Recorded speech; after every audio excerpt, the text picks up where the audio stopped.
Thomas Hunt Morgan ने working करते हुए उसने आगे से आगे ड्रोसोफिला के ऊपर बहुत सारे एक्सपेरिमेंट किए और अल्टीमेटली उसने सेक्स लिंकेज भी इसके अंदर से डिस्कवर कर लिया। उसने 1910 के अंदर एक एक्सपेरिमेंटल एविडेंस प्रोवाइड किया कि आपके पास जो क्रोमोसोमल थ्योरी ऑफ हेरिडिटी है वो ड्रोसोफिला के लिंकेज को, फ्रूट फ्लाई को एक्सप्लेन करती है वेरी परफेक्टली। उसने ये देखा कि ड्रोसोफिला जो है is very useful organism for genetic studies for many reason. वो क्यों इतना इंपॉर्टेंट है, उसकी कौन कौन सी ऐसी रीजंस हैं जिनकी बेस पे हम उसे इतना इंपॉर्टेंट कह रहे हैं। उसमें फर्स्ट ऑफ ऑल हमारे पास जो रीजन है दैट इज कि tiny flies often seen hovering over routine fruit. ये आपको नजर आएगी जनाब कि इस तरह फिर रही है कहीं पे, अगर कोई फल वगैरह खराब हुआ पड़ा है तो उसके ऊपर ये घूमती भी आपको नजर आएगी। इसी तरह फ्रेश फ्रूट्स के ऊपर भी बाद नजर आती है आपको। इसी तरह से अगर हम इसे चाहें तो किसी भी मतलब जार के अंदर इसको इनक्लोज कर सकते हैं और इसका उससे कोई फर्क भी जो है वो नहीं पड़ेगा इसको, और ये इजीली जो है वहाँ पे अपना सर्वाइवल जो है उसको बरकरार रख सकती है। अगर हम लोग इसको किसी बॉटल के अंदर बंद कर दें, इसके अंदर मैश्ड बनाना वगैरह डाल दें तो उसके अंदर भी ये हैप्पीली रहती है, इसको कोई भी ज़्यादा प्रॉब्लम नहीं होता। इसका मतलब कि इसका जो हैबिटेट सिलेक्शन है, ठीक है, दैट इज़ वेरी ईजी। ठीक है, सो इसी तरह हमारे पास दूसरा जो इसका रीजन है दैट इज के male and female drosophila show sexual dimorphism, यानी कि these are morphological distinct from each other, एक दूसरे से मुख्तलिफ होते हैं मेल और फीमेल। और मेल जो है उनका साइज स्मॉलर होता है, ब्लैक एब्डोमेन होता है, और जो फीमेल होती है उनका साइज लार्जर होता है और पॉइंटेड एब्डोमेन होता है। ठीक है, अगर मैं इसको लिखना चाहूँ तो हम लोग फिर लिखेंगे कि आपके पास इसका जो मेल है और जो फीमेल है उनके अंदर डिफरेंसेस है। मेल जो है उसका जो एब्डोमेन है दैट इज ब्लैक, ठीक है, फीमेल का जो है दैट इज पॉइंटेड। ठीक है, इसी तरह मेरे पास जो मेल है that is of different size, यानी कि male is in smaller size, ठीक है, और जो मेरे पास फीमेल है that is in larger size. तो अब इस तरीके से इन दोनों के अंदर डिफरेंसेस आ रहे हैं और इन डिफरेंसेस की बेस पे हम लोग जो है इनको स्टडी ज़्यादा डाइवर्सिटी के हिसाब से कर सकते हैं। इसी तरह हमारे पास आगे वो कहते हैं Drosophila is the generation time of just 2 weeks, 2 हफ्तों के अंदर अंदर जो है इसकी नई जनरेशन आपको मिल जाती है, पूरी नई लॉट, और ये बहुत ज़्यादा तादाद में अंडे देती है और फर्टाइल ऑफस्प्रिंग उनमें से पैदा होते हैं और इसकी जनरेशन जो है उनको रिलेटिवली थोड़े वक्त के अंदर हम प्रोड्यूस करवा सकते हैं। इसका मतलब अगर मैं कोई नई जनरेशन के अंदर फ़र्क देखना चाह रहा हूँ तो मैं फौरी तौर पे वो फ़र्क देख सकता हूँ। इसी तरीके से ड्रोसोफिला जो है वो परफेक्टली सूटेड है जेनेटिक स्टडीज़ के लिए, क्योंकि ये fairly large number of distinct contrasting traits आपको शो करवाती है।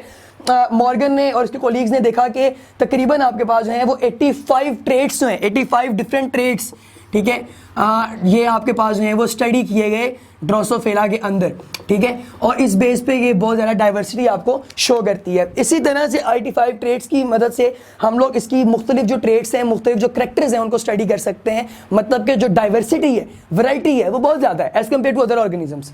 फिर वो आपको बताता है कि मतलब इसके जो इंटायर जीनोम है ड्रोसोफिला का वो सीक्वेंस कर दिया गया, यानी कि उसका जो जीनोम सीक्वेंस है, ठीक है, जीनोम सीक्वेंस है, ठीक है, वो सारा आपके पास मौजूद है, आपने सीक्वेंस किया हुआ है ऑलरेडी, लिहाजा आपको ज़्यादा सर खपाने की उसमें ज़रूरत पड़ेगी ही नहीं।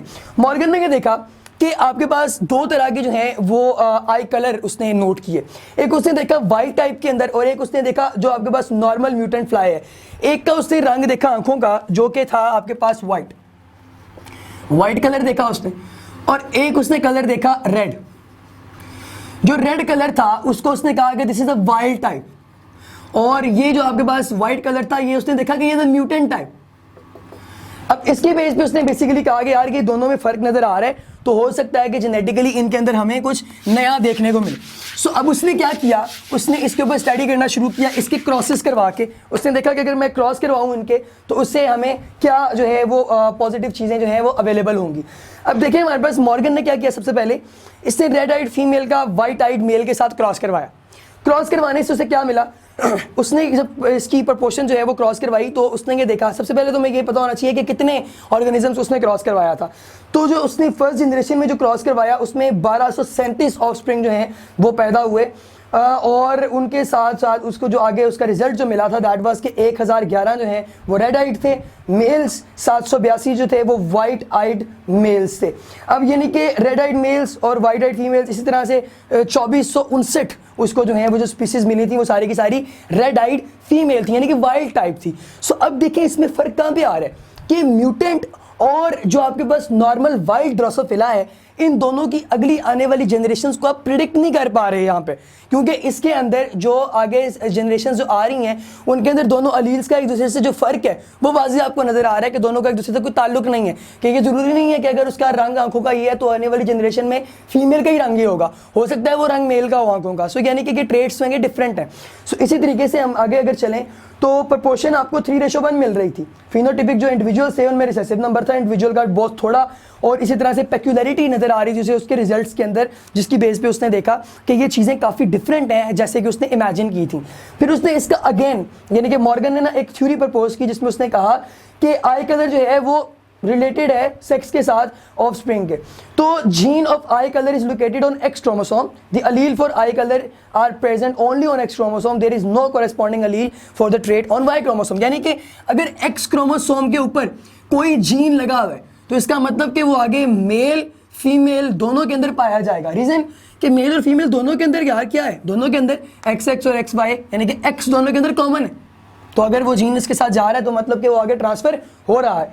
इसी तरीके से उसने जो दूसरा पॉइंट दिया उसमें भी उसने ये बताया कि आपके पास जो मेल होते हैं even single allele on X chromosome can express itself in males because Y chromosome के अंदर ये जीन मौजूद ही नहीं होगा। दैट्स वाई जो वाई क्रोमोसोम यानी कि जो मेल्स हैं उनको हम लोग नाम देंगे हेमीजाइगस। ठीक है, हेमीजाइगस कहेंगे क्योंकि वाई के अंदर जो है ये जीन पाया नहीं जा रहा, सिर्फ एक्स के अंदर है। ठीक है, जबकि फीमेल में दोनों के अंदर है यानी कि फीमेल के अंदर तो है ही एक्स एक्स ना, तो that's why that would be homozygous. तो ये भी आप लोगों ने याद रखना है। तो इसी तरीके से उसने जो है वो आगे जब क्रॉसेस करवाना शुरू किए तो सिंबल W यहाँ पे आपको ना जगह जगह नजर आएगा सिंबल W। ये बेसिकली आप लोगों को वाइल्ड आई जो है उसको जो है वो नजर वो दिखा रहा है बेसिकली वाइट आई को। और इसी तरीके से हम अगर देखें जो हमारे पास पहला क्रॉस है उसके अंदर 50% जो आपको रेड आइड फीमेल मिल रही हैं और 50% आपको जो है वो मेल मिल रहे हैं रेड आइड। अब इसमें देखें कि हमारे पास जो कलर है वो डिफरेंट हो गया ना। मिसाल के तौर पे मेरे पास ये एक्स है उसके ऊपर W है, फिर एक्स के ऊपर W है, दूसरा एक्स है उसके ऊपर W है, वाई है, वाई के ऊपर W है ही नहीं। अब ये होमोजाइगस का मैं क्रॉस करवा रहा हूँ तो मेरे पास आने वाली जनरेशन में चांसेस आर देयर कि 50% जो है वो मेल और 50% फीमेल है, लेकिन दोनों के अंदर जो आई कलर है वो लाजमी तौर पे रेड होगा। अब रेड आई कलर का मतलब क्या है कि ये सेक्स के ऊपर डिपेंड नहीं कर रहा, दोनों के ऊपर जो है वो कलर सेम ही जा रहा है, लेकिन वो चूंकि एक्स के ऊपर पाया जा रहा है क्रोमोसोम एक्स के ऊपर वो पर्टिकुलर जीन, दैट्स वाई वो मेल और फीमेल दोनों के अंदर जो है वो आगे एक्सप्रेस हो रहा है। इसी तरीके से हमारे पास फिगर नंबर 22.26b के अंदर हम देखें तो जो सेकंड स्टेप उसने किया क्रॉस अप करवाया तो उसमें उसने ये देखा कि रेड आइड जो फीमेल थे उनकी जो आगे प्रपोर्शन आई थी दैट वाज 2459। इसी तरीके से हमारे पास जो रेड आइड मेल थे वो 1011 थे और जो वाइट आइड मेल थे वो 782 थे। यानी कि सेम कलर के साथ डिफरेंट जेंडर्स जो हैं वो ज़्यादा मिल रहे हैं और डिफरेंट कलर्स के साथ जो उसको जेंडर्स मिल रहे हैं वो डिफरेंट हैं। यानी कि इसके अंदर जो है वो कहीं जाके एक आधा जो अलील है वो डिफरेंट है as compare to their parental organisation. So इस बेस के ऊपर जो है वो उसकी थ्योरी मजीद स्टैंड कर रही थी। फिर तीसरे नंबर पर उसने क्रॉस करवाया और उस क्रॉस में उसने क्या किया, ये एक टेस्ट क्रॉस था। ठीक है, सो थर्डली उसने एक टेस्ट क्रॉस इंडक्ट किया ताकि वो अपनी इस थ्योरी को मजीद स्ट्रेंथन कर सके। तो जो उसका एक्स ये जो उसका टेस्ट क्रॉस है दिस वाज द स्टेप 3। ठीक है जी, इस तीसरे स्टेप के अंदर वो बेसिकली क्या फाइंड आउट कर रहे हैं, उसने क्या किया, उसने रेड आइड जो फीमेल थी जो फीलियल 1 जनरेशन के उनको वाइट आइड मेल जो फीलियल 1 के हैं उनके साथ क्रॉस करवा दिया। अब इसमें उसने फिर ये देखा कि आपके पास 50% XW प्लस 50% XW सिंपल, इसी तरीके से 50% आपके पास W और 50% आपके पास Y जो है वो स्पर्म्स और एग्स इन दोनों का आपस में क्रॉस हो रहे हैं। अब आगे जो उसके बाद जनरेशन आ रही है उसमें वाइट आइड फीमेल मिल रहे हैं, रेड आइड फीमेल मिल रहे हैं, रेड आइड मेल मिल रहे हैं, वाइट आइड मेल, यानी कि अब उसके पास अगेन 50% मेल और फीमेल जो है विद डिस्टिंग्विश्ड करेक्टर्स उसको मिल रहे हैं। अब ये उसका जो टेस्ट क्रॉस है उसका रिजल्ट था। उसके बाद उसने ये देखा कि अपीयरेंस है वो वाइट आइड फीमेल की that is provided an opportunity for a further confirmatory test. एक और कंफर्मेटरी टेस्ट जो है वो इसके ऊपर अप्लाई किया गया और अल्टीमेटली उसने ये देखा कि जो ट्रेड है जो कि gene present on X chromosome is called X linked trade. वो ट्रेड जो कि एक्स क्रोमोसोम के ऊपर पाई जाती है उसको हम लोग कहेंगे एक्स लिंक्ड ट्रेड। ठीक है जी। और इसके साथ साथ वो दूसरी चीज जो आपको बताएगा दैट इज के इसको हम लोग कॉमनली, ये एक्स लिंक्ड ट्रेट को हम कॉमनली कहते हैं सेक्स लिंक्ड ट्रेट। ठीक है जी। सो ये इसके अंदर जो है वो आप लोगों ने डिफरेंस देखना है। इसी तरीके से हमारे पास जो है वो आगे कहता है कि जो क्रोमोसोम एक्स है having no counter part on Y chromosome that's why it is called X linked gene. अब ये जो ट्रेड है चूंकि इसका एक्स के ऊपर ही सिर्फ और सिर्फ इसका करेक्टर है, वाई के ऊपर है ही नहीं, सो दैट्स व्हाई इसको हम लोग कहेंगे एक्स लिंक्ड जीन। ये जीन वाई के ऊपर नहीं पाई जाएगी। ओके, सो इसी तरीके से हम लोगों ने ये देखा कि जो सन है वो इनहेरिट करता है x chromosome only from his mother, उसको सिर्फ मदर से मिलता है, जबकि फादर से उसको सिर्फ वाई मिल रहा है। दैट्स व्हाई उसके अंदर ये वाले जो ट्रेड्स हैं ये पास नहीं होंगे, क्रिस क्रॉस फैशन में ये पास होंगे, अगर होंगे भी तो मैटरनल ग्रैंडफादर वगैरह से। सो इस तरीके से ये जनरेशंस आगे चलती हैं। अच्छा, इसके अलावा ना एक और चीज़ भी हम लोगों ने याद रखनी है, दैट इज के वाई ट्रेड्स भी होती हैं कुछ, यानी कि जो सिर्फ वाई के ऊपर होती हैं वो एक्स के ऊपर नहीं होती हैं, लेकिन वाई के ऊपर जो पाई जाती हैं वो सिर्फ फादर से आगे सन को ही ट्रांसफर हो रही हैं, वो मदर जो है वो मदर से डॉटर को या फादर से डॉटर को ट्रांसफर नहीं हो रही।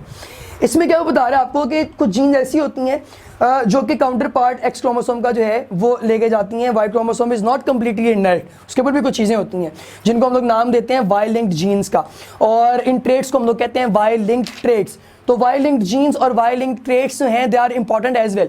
इसके अंदर क्या हो रहा है कि हमारे पास SRY जीन जो है, जैसे ये देखें जो SRY जीन, अगर आपको हम थ्रो बैक करें पिछले लेक्चर में तो हम लोगों ने डिस्कस किया था कि SRY जो जीन है ये बेसिकली मेलनेस को डिटरमिन करती है। तो ये आगे जा रही है वाई की मदद से, ठीक है, कि वाई के ऊपर पाई जाती है, और इसको हम लोग कहेंगे that is Y linked gene, और इस ट्रेट को हम लोग नाम देंगे वाई लिंक्ड ट्रेट।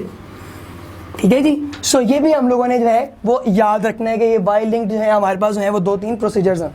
इसी तरीके से हमारे पास जो है इन जीन्स को एक्स और वाई लिंक जो हमारे पास जीन्स होती हैं इनको हम लोग नाम देते हैं pseudo autosomal genes, because their pattern of inheritance is like autosomal genes. So इनको कहेंगे सूडो। सूडो इसलिए कहना है कि ये ट्रू नहीं है ना, सूडो ऑटोसोमल जीन्स। तो ये डेफिनेशन आपको पेपर में आ सकती है बोर्ड में, लिहाजा आपको ये आनी चाहिए।